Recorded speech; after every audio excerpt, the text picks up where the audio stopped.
Friends, welcome to Bhumika's kitchen. ನಾನು ನಿಮ್ಮ ಭೂಮಿಕಾ ಸುದರ್ಶನ್. ಎಲ್ಲರೂ ಹೇಗಿದ್ದೀರಾ?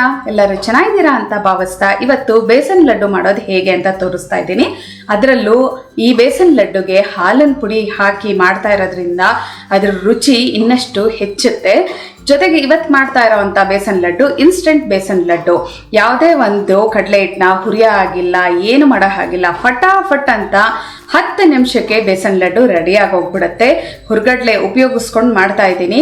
ನಮ್ಮಂಥವ್ರಿಗೆ ಅಂದರೆ ಯೂಶ್ವಲಿ ಇಂಪೈರ್ಡ್ ಪರ್ಸನ್ನು ಅಥವಾ ಹೊಸದಾಗಿ ಕಲಿತಾ ಇರೋವಂಥವ್ರುಗಳಿಗೆ ಕಷ್ಟಪಟ್ಟು ಮಾಡೋ ಹಂಗಿಲ್ಲ. ಅಂದರೆ ಹುರಿಯೋದು ಹದ ಬಂದಿದೆಯಾ ಅಂತ ಗೊತ್ತಾಗುತ್ತೋ ಇಲ್ವೋ ಅನ್ನೋದೆಲ್ಲ ಟೆನ್ಷನ್ ಇರುತ್ತಲ್ವ. ಅಂಥವ್ರೆಲ್ಲರೂ ತುಂಬ ಈಸಿಯಾಗಿ ಫಾಸ್ಟಾಗಿ ಈ ಒಂದು ಬೇಸನ್ ಲಡ್ಡುನ ಮಾಡ್ಕೋಬೋದು. ಬನ್ನಿ ಮಾಡೋದು ಹೇಗೆ ಅಂತ ತೋರಿಸ್ತೀನಿ.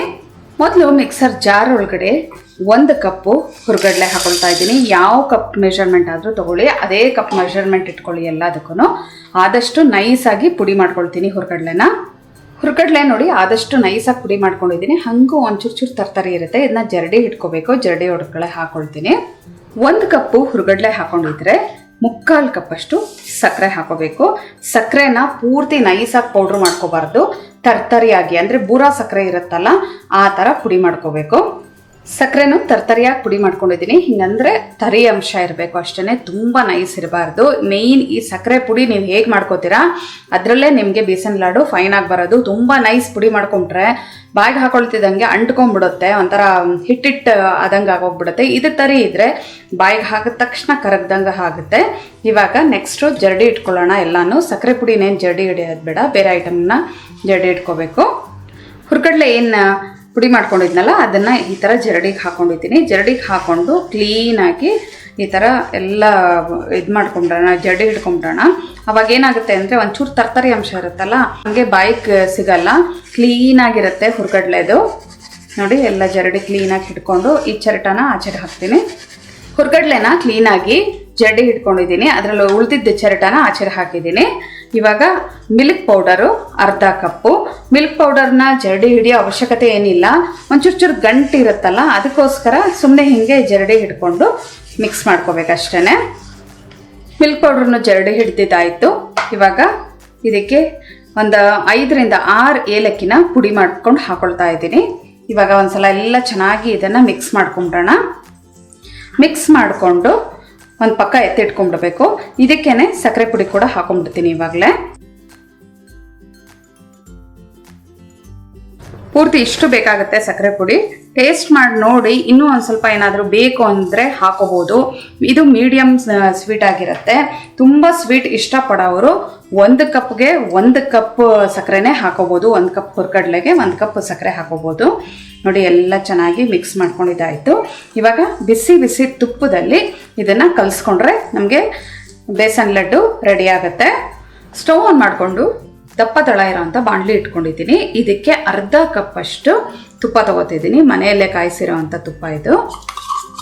ಈ ತುಪ್ಪ ಚೆನ್ನಾಗಿ ಕರಗಲಿ. ತುಪ್ಪ ಕರಗಿದೆ, ಲೋ ಫ್ಲೇಮಲ್ಲೇ ತುಪ್ಪನ ಕರಗಿಸ್ಕೊಂಡಿದ್ದೀನಿ. ಇವಾಗ ಇದಕ್ಕೆ ಗೋಡಂಬಿ 2 ಟೇಬಲ್ ಸ್ಪೂನ್ ಅಷ್ಟು ಹಾಕೊಂಡಿದ್ದೀನಿ. ಆದಷ್ಟು ಮೀಡಿಯಂ ಫ್ಲೇಮಲ್ಲೇ ಇದನ್ನು ಚೆನ್ನಾಗಿ ಬಾಡಿಸ್ಕೋಬೇಕು. ಜೊತೆಯಲ್ಲೇ ಬಾದಾಮಿ ಕೂಡ ಸಣ್ಣ ಕಟ್ ಮಾಡ್ಕೊಂಡಿರೋದು 2 ಟೇಬಲ್ ಸ್ಪೂನ್. ಇವೆರಡೂ ಚೆನ್ನಾಗಿ ಗರ್ಗರಿಯಾಗಿ ಫ್ರೈ ಆಗಬೇಕು. ಅಲ್ಲಿವರೆಗೂ ತುಪ್ಪದಲ್ಲಿ ಫ್ರೈ ಮಾಡ್ಕೊಳ್ತೀನಿ. ಬಾದಾಮಿ ಗೋಡಂಬಿ ಚೆನ್ನಾಗಿ ಫ್ರೈ ಆಗಿದೆ. ಇವಾಗ ಸ್ಟವ್ ಆಫ್ ಮಾಡ್ಕೊಳ್ತಾ ಇದ್ದೀನಿ. ಸ್ಟವ್ ಆಫ್ ಮಾಡ್ಕೊಂಡಿದ ನಂತರ ನಾವೇನು ಹುರ್ಗಡ್ಲೆನೆಲ್ಲ ಮಿಕ್ಸ್ ಮಾಡಿ ಇಟ್ಕೊಂಡಿದ್ದೀವಲ್ಲ ಅದನ್ನು ಹಾಕೋಬೇಕು. 1 ನಿಮಿಷ ಆಗಲಿ, ನಂತರ ಹಾಕೊಳ್ಳೋಣ. ತುಪ್ಪದೊಳಗಡೆ, ಬಿಸಿ ತುಪ್ಪದೊಳಗಡೆ ನಾವು ಮಿಕ್ಸ್ ಮಾಡಿಟ್ಕೊಂಡಿರೋಂಥ ಈ ಪುಡಿನ ಹಾಕ್ಕೊಂಡು ಚೆನ್ನಾಗಿ ಮಿಕ್ಸ್ ಮಾಡ್ಕೊಳ್ಳೋಣ ಒಂದ್ಸಲ. ಈ ಒಂದು ಬಿಸಿ ಶಾಖಕ್ಕೇನೆ ಈ ಸಕ್ಕರೆ ಏನಿರುತ್ತೆ ಅದೊಂದು ಚೂರು ಸಾಫ್ಟ್ ಆದಂಗೆ ಆಗುತ್ತೆ. ಹಾಗಾಗಿ ನಾವು ಉಂಡೆ ಕಟ್ಟೋದಕ್ಕೆ ಸರಿ ಹೋಗುತ್ತೆ. ನೋಡಿ ಎಲ್ಲ ಚೆನ್ನಾಗಿ ಮಿಕ್ಸ್ ಮಾಡ್ಕೊಳ್ತಿದ್ದೀನಿ. ಎಲ್ಲ ಕ್ಲೀನಾಗಿ ಹೊಂದಿಸ್ಕೊಂಡಿದ್ದೀನಿ. ಇದು ಮೀಡಿಯಮ್ ಆಗಿ ಇರುತ್ತಲ್ಲ, ಅಂದರೆ ತಣ್ಣಗಿರುತ್ತಲ್ಲ ಈ ಪುಡಿ, ಹಾಗಾಗಿ ಈ ಒಂದು ತುಪ್ಪಕ್ಕೆ ಹಾಕ್ತಿದ್ದಂಗೆ ಕನ್ಸಿಸ್ಟೆನ್ಸಿ ಕಟ್ಟೋದಕ್ಕೆ ಸರಿ ಹೋಗುತ್ತೆ. ನೋಡಿ ಮುಟ್ಟೋಷ್ಟು ಬಿಸಿ ಇದೆ. ತುಂಬ ತಣ್ಣಗಾಗೋವರೆಗೂ ಕಾಯಕ್ಕೆ ಹೋಗ್ಬಿಡಿ, ಆಮೇಲೆ ಉಂಡೆ ಕಟ್ಟಕ್ಕೆ ಬರಲ್ಲ. ನೋಡಿ ಉಂಡೆ ಕಟ್ಟೋಷ್ಟು ನಿಮಗೆ ಹದವಾಗಿರಬೇಕು. ಹಿಂಗೇನಾದರೂ ಉಂಡೆ ಬರ್ತಿಲ್ಲ ಅಂತ ಅಂದರೆ ಇನ್ನೊಂದು 2 ಟೇಬಲ್ ಸ್ಪೂನ್ ತುಪ್ಪ ಹಾಕೊಳ್ಳಿ. ತುಪ್ಪ ಹಾಕಿದಷ್ಟು ಬೇಸನ್ ಲಡ್ಡು ಫೈನಾಗಿ ಬೊಂಬಟಾಗಿ ಬರುತ್ತೆ. ನೋಡಿ ನಿಮಗೆ ಎಷ್ಟು ಚಿಕ್ಕದು ಅಥವಾ ಎಷ್ಟು ದಪ್ಪದು ಬೇಸನ್ ಲಡ್ಡು ಬೇಕೋ ಅಷ್ಟು ದಪ್ಪ ಕಟ್ಕೋಬೇಕು. ಹಗುರವಾಗಿ ಹಿಂಗಂತಾನೆ ಇದ್ರೆ ಒಂದು ರೌಂಡ್ ಟೆಕ್ಸ್ಚರ್ ಬರುತ್ತೆ. ಹಿಂಗೆ ಬರ್ತಾ ಇಲ್ಲ ಅಂದರೆ ನೋಡಿ ಹಿಂಗೆ ಕಟ್ ಆಗ್ತಾ ಇದೆ. ಇನ್ನೊಂದು ಟೇಬಲ್ ಸ್ಪೂನಷ್ಟು ತುಪ್ಪ ಹಾಕೊಳ್ತೀನಿ ಇವಾಗ. ಇದಕ್ಕೆ ಇನ್ನೊಂದು ಟೇಬಲ್ ಸ್ಪೂನಷ್ಟು ಹಾಕೊಳ್ತಿದ್ದೀನಿ. ಅರ್ಧ ಕಪ್ ಹಾಕೊಂಡಿದ್ದೆ, ಅರ್ಧ ಕಪ್ ಮೇಲೆ ಇನ್ನೊಂದು ಟೇಬಲ್ ಸ್ಪೂನಷ್ಟು ಹಾಕೊಂಡಿದ್ದೀನಿ. ನೋಡಿ ತುಪ್ಪ ಹಾಕೊಳ್ತಿದ್ದೆ ಹಾಗೆ ಆಟೋಮೆಟಿಕ್ಕಾಗಿ ಬೈಂಡ್ ಆಗುತ್ತೆ ಚೆನ್ನಾಗಿ. ಅಷ್ಟೇ, ಯಾರಿಗೆ ಈ ಕಡಲೆ ಹಿಟ್ಟನ್ನ ಹುರಿಯೋದಕ್ಕೆ ಸರಿಯಾಗಿ ಬರೋದಿಲ್ಲ, ಅಯ್ಯೋ ಎಷ್ಟು ಸಲ ಮಾಡಿದ್ರೂ ಅದು ಕೆಟ್ಟೋಗ್ಬಿಡುತ್ತೆ ಅಂತ ಟೆನ್ಷನ್ ಇರುತ್ತೆ, ಅಥವಾ ಹೊಸದಾಗಿ ಕಲಿಯೋಂಥವ್ರು, ಇಲ್ಲ ನನ್ನಂಥ ಬ್ಲೈಂಡ್ ಅಂತವರು ಅಂದರೆ ವಿಷುವಲ್ ಇಂಪ್ಯಾಕ್ಟ್ ಪರ್ಸನ್ಗಳಿಗೆ ತಿನ್ನಬೇಕು ಅನ್ನೋ ಆಸೆ ಇರುತ್ತೆ. ಆದರೆ ಹಿಂಗೆ ನಾವು ಹುರಿದು ಎಲ್ಲ ಮಾಡೋ ಅಷ್ಟರಲ್ಲಿ ನಮಗೆ ಹದ ಕೆಟ್ಟೋಗ್ಬಿಡುತ್ತೆ, ಸರಿಯಾಗಿ ಬರಲ್ಲ ಅನ್ನೋ ಟೆನ್ಷನ್ ಇರುತ್ತಲ್ಲ, ಅಂಥವರು ಈ ಒಂದು ಕಡಲೆಪಪ್ಪನ್ನ ಉಪಯೋಗಿಸ್ಕೊಂಡು ಬೇಸನ್ ಲಡ್ಡು ಮಾಡ್ಕೊಳ್ಳಿ. ತುಂಬಾ ಚೆನ್ನಾಗಿ ಬರುತ್ತೆ. ನೋಡಿ ಹದವಾಗಿ ಬರ್ತಾ ಇದೆ, ಉಂಡೆ ಎಷ್ಟು ಚೆನ್ನಾಗಿ ಬರ್ತಿದೆ ನೋಡಿ. ಶೇಪ್ ಮಾಡ್ಕೊಳ್ತೀನಿ ರೌಂಡಾಗಿ. ಇದೇ ಥರ ಎಲ್ಲ ಉಂಡೆಗಳನ್ನು ಕಟ್ಕೊಳ್ಳೋಣ. ರುಚಿಯಾಗಿರುವಂಥ besan laddu, instant besan laddu with milk powder ready ಇದೆ ನೋಡಿ.